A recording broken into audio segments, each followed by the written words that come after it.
não. Hoje eu tô sendo muito chata com tudo isso. Se você acha que foi merecido, deixa o like no vídeo. Que quanto mais like se der, mais vídeo irritando ele eu vou fazer. Então deixa o like no vídeo pra mim irritar muito mais. Vai sim, pode ir, vai sim. Vai ficar de castigo, você vai insufocado. Vai ficar no quarto sozinha de castigo. Vai sim. Eu vou fechar a porta, pode ir. Fica dormindo, fica pensando em tudo que você tá fazendo hoje. E tá muito chato. Então se para, isso, vai pensar aí. Deixe o seu like e se inscreve no canal. Sai daqui, me deixa sozinha.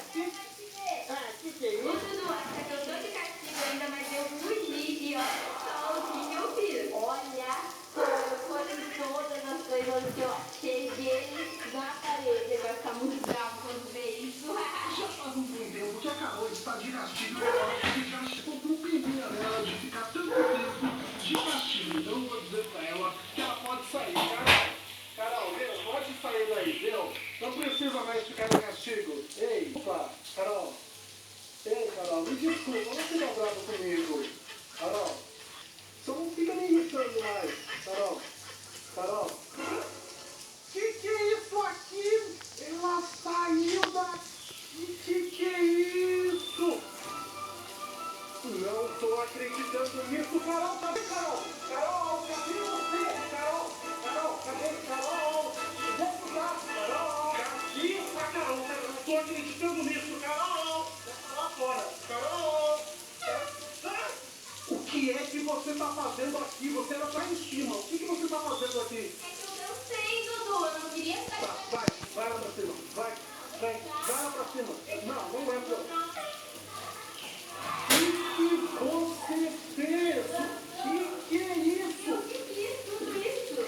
Você colou na parede e estragou a rodinha do carro, Carol. Olha aí. Olha aí. Estraga, colou a coisa na parede. Você é doida, Carol. Pra que fazer isso? Colou a decote na parede. Isso é de olha o que tu colou a chave do meu carro, Carol. Vai estragar a chave do carro. Desodorante, colou aqui um chinelo, não, sério, tá de... Vai. Olha nós. Você gostou? Carol, para com isso, cara, não tô acreditando que você gosta dos nossos vídeos. E sim, se inscreve no canal. Se você ainda não está inscrito, se inscreve e clica no sininho. E quando você clica no sininho, sempre que sai vídeo novo, você recebe. Então tem que clicar no sininho, se inscreve aqui no canal para sempre que sair novos vídeos, você receber. Como que aconteceu? Não. Se inscreve no canal pra ficar legal. Mostra que não se deve fazer o que não deve.